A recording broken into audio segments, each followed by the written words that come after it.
Alright, so welcome back to my presentation. This is my third presentation, and today we'll be talking about modern algebra and how it relates to magic tricks. So the magic trick that I'll be presenting today is called Hummer's 1, 2, 3 trick, and it's based on modern algebra's permutations. So it only uses 3 cards. It uses an ace, a 2, and a 3.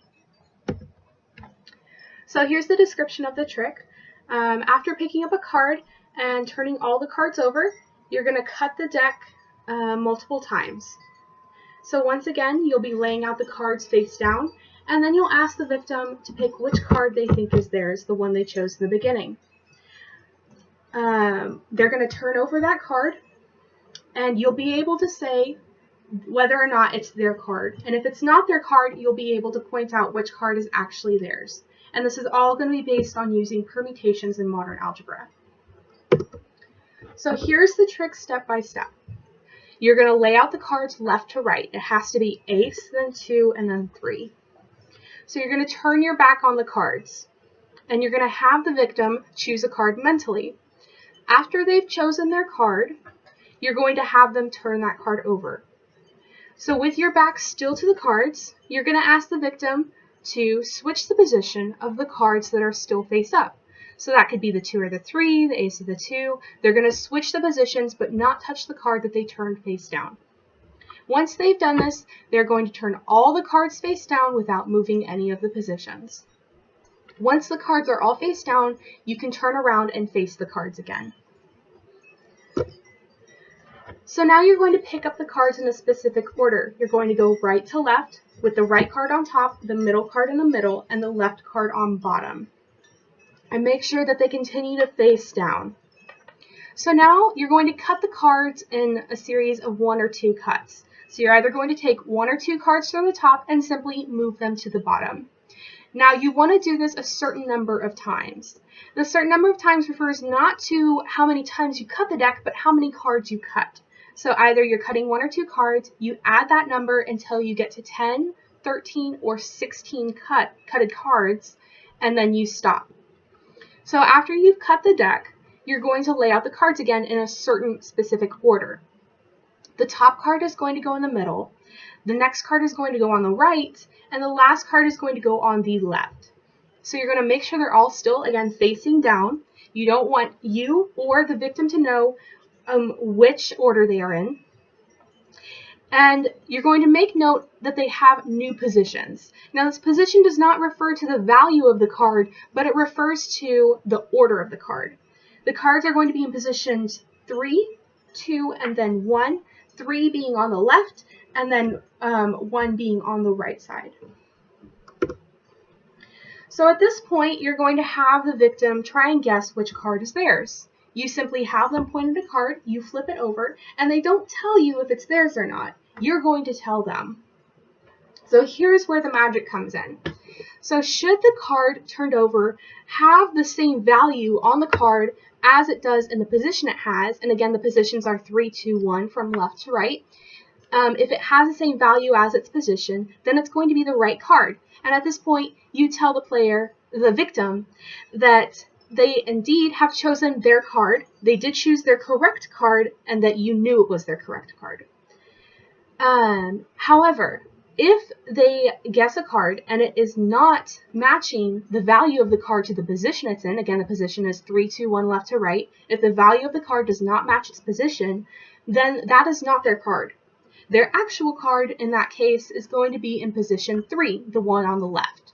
So if this happens, you tell the victim, nice try, you did a good guess, but your actual card is over here, and you're able to tell them where their card is. So we're going to run through an example, and then I'm going to tell you how the trick works with modern algebra. So we have an example here with an ace, a 2, and a 3 laid out. That's a 3 under my webcam. After laying out the cards, ace, 2, 3, left to right, the player is going to choose the ace. Now, we wouldn't know this, but let's say we do. So they're going to choose the ace, and with our backs turned, they're going to turn the ace over, and they're going to switch the 2 and the 3. So that's what this second diagram shows, is that the ace has been turned over, and the 2 and 3 have been switched. So now from here, the victim turns all the cards face down and we can turn around. So we pick up the cards, we cut the deck, and that's going to look like this. We are going to cut the deck and we take one, two, or two cards and we move them to the bottom. Here's a 1 card cut. Here's a 2 card cut. And then after we've done that, for a total of 10, 13, or 16 cut cards, we're going to stop and we'll lay them down. And we'll lay them down in this order here in the next diagram. It's going to be the top card, the first card in the middle, the second card, the middle card on the right, and then the last card we're going to put on the left. All right, so now the cards have these positioned in our head. It's going to be 3, 2, 1 from left to right. Now that doesn't reflect the value of the card. That's just the positions that we're going to track in our head. So the player thinks, let's say the player thinks that their card is on the right in position 1. So they turn that card over, and that card is actually the 2. And we know that the 2, which has a value of 2, in position 1, does not match the value of the card to the position, because 2 is not equal to 1. So we know that is not their card. So we're going to say, well, that was a nice guess. However, your card is actually in position 3, and we turn it over, and it is in fact the ace in position 3.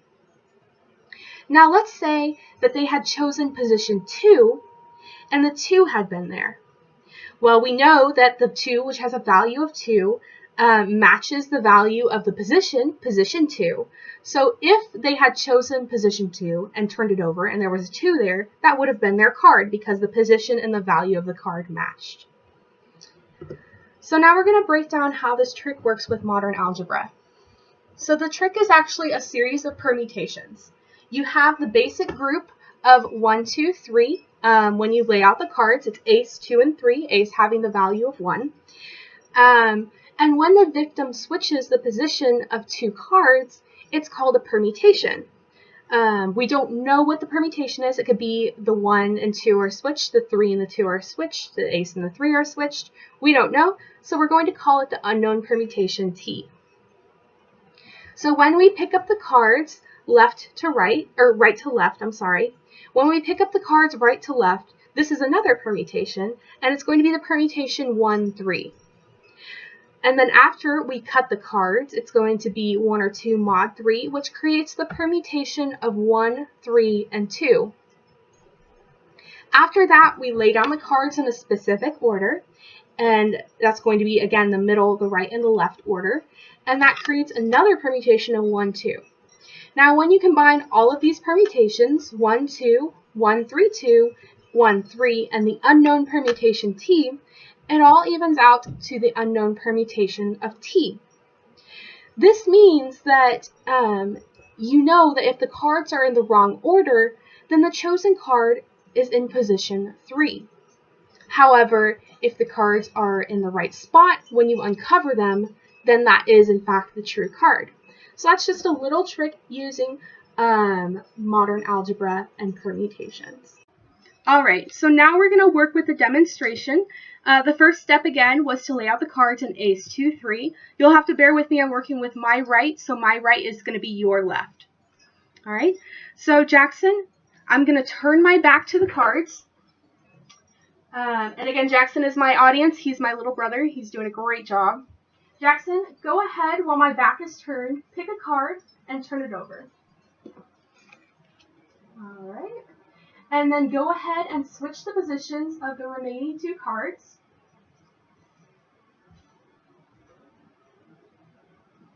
Alright. And then go ahead and turn all the cards face down without changing your position. Okay. Now that all the cards are face down, I can turn around again. And what I'm going to do is I'm going to pick them up in a specific order. And that's going to be right on top, middle in the middle, and left on bottom. So right on top of the middle, and then on top of the left. So I'm going to pick up all 3 cards, and now I'm going to start cutting. So again, we cut until we either reach 10, 13, or 16, and you can cut 1 or 2 cards. So I'm going to start 2, 3, 4, 5, 6, 7, 8, 9, 10. All right, so now that we've run through the permutation of cutting the cards, we're going to lay them out in another permutation in a certain order. So the top card is going to go in the middle, the right card is going to go on the right, and the bottom card is going to go on the left. So now I'm going to say to Jackson, which card do you think is yours? This one. All right, so we're going to flip this one over. And since ace with a value of 1 does not match its position it's in, which is 2, again, the cards are in 3, 2, and 1, and ace does not match 2, this is not his card. Nope. So since it's not his card, we know his card is actually in position 3, 2, 1. It's in position 3. So I'm going to flip this card. Jackson, is this your card? Yes. That's perfect. Awesome.